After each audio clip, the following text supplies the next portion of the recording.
Welcome, everybody, to Real, Raw, and Resilient.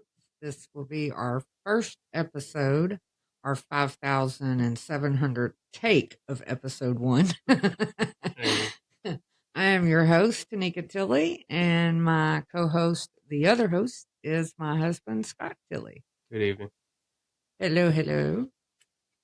So, even though we've talked about this 1,000 times today, let's get into it again. So we're going to, for people out there that really are scared of joining the military, scared of the process, don't really know about the process, kind of need information about the process, let's get into talking about that. So let's start out with reaching out to recruiters to kind of the beginning and how you start. Okay. Well, you got to start somewhere, right? Everybody has a start somewhere, regardless of what it is.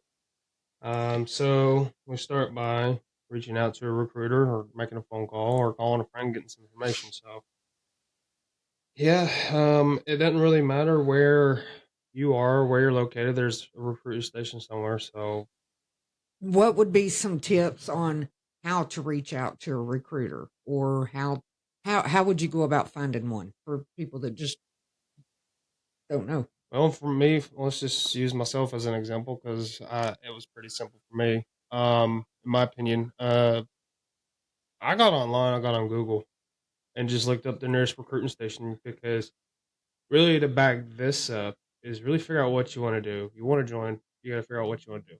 I had an idea of what I wanted to do, so I took the next step and went online, looked up the nearest recruiting station, and I tried all of them that were near me.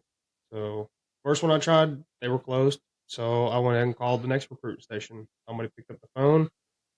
I got their name, their contact info. We exchanged information over the phone, and we made an arrangement to meet the following Monday. So after that, waited over the weekend. Come following Monday, I was in the office at 10 o'clock, and we sat down and discussed basic info like why I want to join.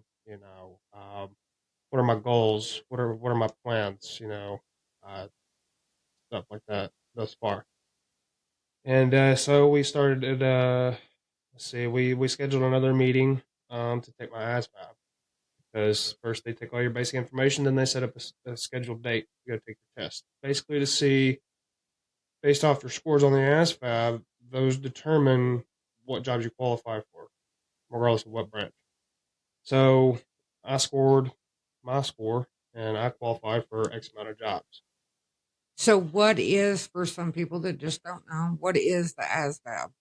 So the ASVAB is the Armed Services Vocational Aptitude Battery Test, Okay. or they some call it the military test.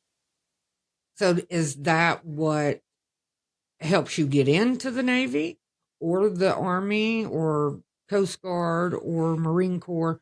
Or, I mean, pretty much just kind of explain what is the So each ASVAB. branch of the military goes off a basic certain scores called your GT scores and your line scores, and each section of the test is it's consisted of 10 sections. Each section is comprised of mathematics, general science, mechanical knowledge, electronics knowledge, arithmetic reasoning, word problems, basic high school information, basic stuff that you did in high school. And each section has a certain score that these recruiters and that the military looks at, and based off those scores, those determine kind of like what areas you qualify for and which job. Um, the higher, the better. Okay. So that kind of explains on the ASVAB. So is that how, so basically that's how you get in, is your You scores. just qualify, and from Each there, yep. branch has its own qualifying score that Yep. you have to score. Hmm. And if you don't meet that score, is there anything that can be done to kind of help you Hmm. to get in? Yeah, you can always retest, and each time you retest, you have to wait there's a certain waiting period between each time you retake. I'm not honestly sure what the retake dates waiting period is, but there's a certain amount of period of time where you have to wait in between retake periods. Um, So say your score, you have to have a 32 You to make get a in the Navy, 31. 31 to get in the Navy. Say you score 29. Can you still get in? Yes, you can. And how is that? You can get an ASVAB waiver. Okay. Is that something your recruit does for you? Is that something you have to go out and search for? No, that's something your recruiter can completely take care of on their end, and I Okay. guess they have to talk to their. So we got a lot of people that reach out and want to know, what recruiter we should go see, blah, blah, blah. There's loopholes and ways around everything. It's just. And then you've got these people that jump in that want to say, oh, don't go talk to a recruiter. They're just going to lie to you and blah, blah, blah. Well, a recruiter's there for a reason, right? Yeah, and that's the way you get in is through a recruiter. They're there to guide you to every step, every process, which I know your process has been amazing with your recruiters. I've had an amazing time. The whole recruiting station is just unbelievable people from the chief all the way down. I mean, they're just unbelievably. I do know that I wouldn't recommend everybody taking your spouse or your mom or your dad with you. Of course, your first time, I'd say go in your few meetings by yourself, talk to them, kind of get an idea. And afterwards, if you're a mother, if you're a father, if you're a wife, if you're a girlfriend, talk to your recruiter, ask them, is it okay if I bring my other person with me? Yeah. And they can sit down and ask questions. I know me as a wife, I still had questions. I know I was 100% behind you, but I still had questions. Yeah. So I sat down with your recruiter as well and had my little, it's better to have worthy notebook that I take everywhere. And I asked questions and I wrote answers and I paid attention just as much as you did. It's better to have two brains than one. Correct. So, so now we're taking the ASVAB. You've got your score. Still, it's kind of what's the whole saying about any kind of military? You do what? You hurry and wait. Yeah, you hurry and wait. Yeah, and there's a lot of hurry up and wait. Yeah. So after the ASVAB, and your waiting time, what's next? What's the next step? So after you get your scores, you can agree to either retake it or you can be okay. I'm cool with the score. All right, let's go ahead and let's decide on the jobs or whatever. We'll pick a job. They'll set up a date to go to MEPS to get processed. Okay. So in the meantime from deciding to get in to whatever branch to ASVAB to MEPS, a lot of paperwork in between. Oh, yeah. Yeah, I failed to so let's talk about the paperwork because a lot of people don't understand on the paperwork. Shaking the table. Sorry, y'all. My husband's got a little twitch in his arm and he's wanting to shake the table for us. So if the screen shakes, you can blame it on Scott. I'll read your comments later. So I do know there was a lot of paperwork involved in your process. I mean, we had to dig, we had to search, but you stayed on top of it. You didn't expect anybody else to do it for you. Oh, no. You stayed on top of it. What are some of the things that they asked for? You're going to need, if you're married, they're going to need your marriage certificate. They're going to need a birth certificate. They're going to need your driver's license, social security number. Let's see, they do background checks. Extensive background checks, yeah. Any involvement with the law enforcement, traffic tickets, speeding tickets, seatbelt violations, anything like that, they will find. But they don't lie, because they will find it. Yeah, they will. They will. Even in a juvenile record, they will find it. Just be honest, up front, right off the rip. Yep. And what was I going to say? Oh, yeah. All your medical records, as far back as having your tonsils taken out at 4 years old. I mean, it's literally everything. Let's see. They need transcripts, diplomas. Depends on what job you want to go. Now, I know they'll need a copy of your college transcripts if you're going into something like, let's say, nuclear. They will need a copy of college transcripts. Some jobs don't ask for college transcripts just because they're not not as I guess not as in depth of a background check. Not in depth, but I think the recruiter asked for them anyway to just have you prepared before you ever go to MEPS and figure out what job line you're going to go With to. that I know we and had to provide yours. high school diplomas, even GED, High school transcript, I had to call and get those for you. references, any job references, best friends, family members, information on that, closest family members. Um, Yes, shoot, it was a we're lot of talking paperwork. mom, dad.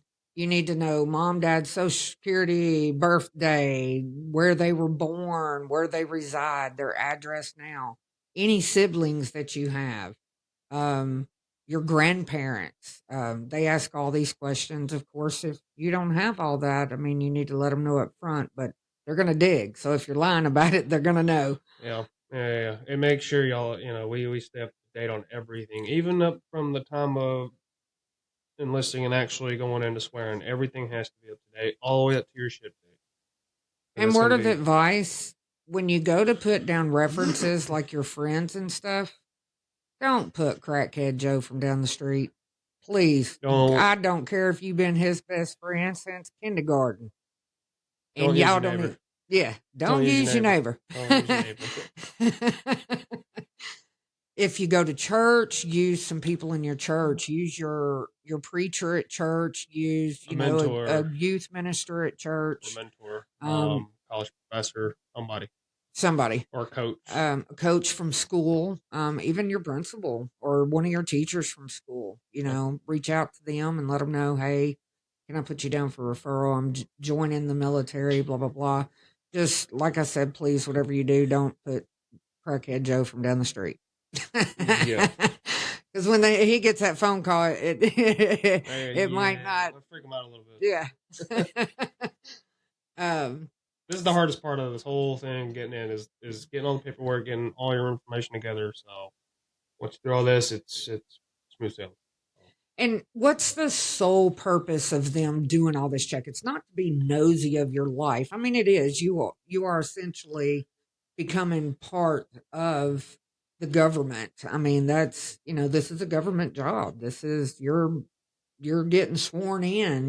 This is big Make time. sure you're not bringing in a huge liability. Somebody's going to be a good asset to our armed forces. Well, two, I think,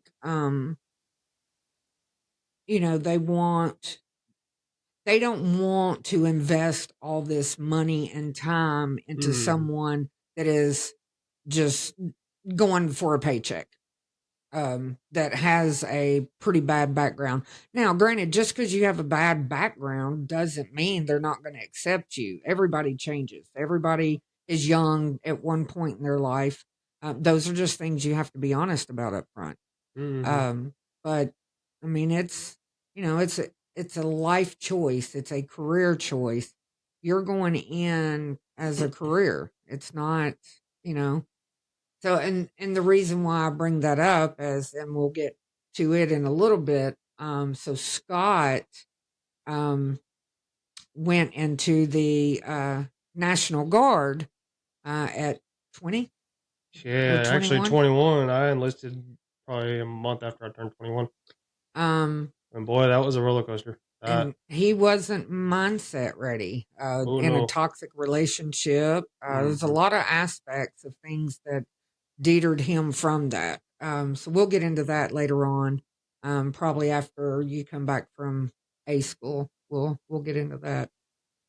So now we're up to ASVAB, getting your scores, going to the recruiter, getting everything set up. So now we are, let's see, this journey started around August and in through September. And now we're headed to October 18th of going to MEPS. So explain to everybody what MEPS is. So MEPS is the military entrance processing station. So depending on what branch of service you join, me in particular Navy, that I went to New Orleans. In I don't know how it is in other states and other MEP stations, but when I went to New Orleans, I stayed I got on a shuttle at the nearest at my one of my recruiting stations, and got on a shuttle with probably about 8 or 9 people, and they shuttled us down. So it was about a 4 hour drive. Where'd they shuttle you down to? New Orleans. Okay. So we get to New Orleans, because we stay the night. We stay a day and a half ish. So they shuttle us down to a hotel, get settled in for the night. They give us a briefing later before lights out. They feed us dinner and all that good stuff. But they give us a basic briefing, basically what to do, not to do, all that good stuff. So we stay the night. So, We eat what are the dinner. things to do and what are the things not to do? I mean, we've got a lot of young kids coming in that has absolutely Yeah. no experience and we're the whole basic of our podcast and website is resources and help and guiding people in the right direction. Mm-hmm. So, any questions that anybody has, I mean, you're more than welcome to jump on our website, which is real-raw-resilience.com. There's a link in there to where you can contact us. I can get in touch with Scott. We can, if we don't know the answers, we'll find out what they are for you. But we really want to be a huge resource for everybody to have a place to go to feel a little more comfortable with the process. So when I keep interrupting you and asking you, hold on, stop, let's explain to them kind of, because you know the process, you know what's going to happen. You've been there, you've done that. This is your second go around.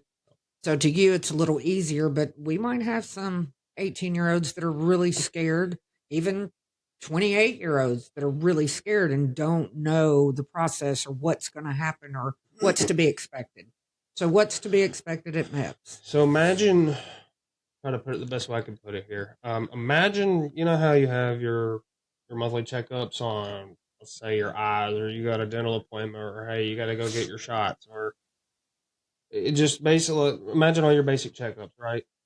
Every single basic checkup on every single thing on everything one day. So So it's your medical, all your medical. So it's a full okay, on medical. It's all it is basically a full on medical screening from head to toe, and they okay. literally do everything that you can think of except for like pulling teeth. They don't. But it's really just a full on 100% medical screening. It just takes for So hurry up and wait the whole day. considering you're not the only one doing it. So yeah. So in the briefing, what are some of the things that they tell you to do and some of the things not to do? As far as telling you what to do and what not to do, use your at MEPS at the hotel. There's really not. I mean, there's kind of a lot of downtime. Don't go in acting like an idiot. I mean, pretty much break go it in, down. yeah. Break it down Yeah. real and raw. Yeah, I mean, because then they also do a tape test. They test your body mass index, all that good stuff. So make sure you're staying hydrated. Make sure if you so happen to be overweight, make sure you start getting some of that weight down. So when they go do your tape test, you meet the criteria. So you're standing in a briefing. I want to get back to that for a second. You're standing in your briefing. Tell me what they're telling you of the do's and the don'ts when you go over to MEPS. Listen to what they say. Like, pay attention, like common sense. Don't be horsing around. Yeah, don't go. It's going to be really boring, so just be patient, because that's the hardest part. Is just making it through the whole day. Because just like for instance, me, I sat probably for 4 hours in this basic waiting room, waiting just because people were coming and going, just getting processed. Be patient. It's gonna suck, but your turn will come around. Do what they say. Stay clean. Don't do drugs. Don't drink. That's another thing too. Don't think, or don't go out and get pregnant or get somebody pregnant. Just keep your nose clean. You gonna know at MEPS. Keep your nose clean, because they found out everything.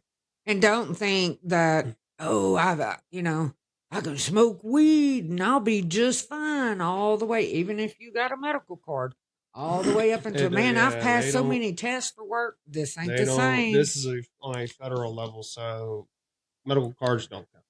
You will be X-made out quicker than you X-made yourself in. Yeah. Don't be dumb about it. This is a huge choice in your life. And they're investing a lot of money, so a lot. Go in there and blow it out of the water. Just Even before you get to boot camp, they're investing a lot of money and time into somebody. You know, you can't screw around. No, Like this it's is a choice you made, so follow through. If you're gonna do it, follow through. Don't half-ass it.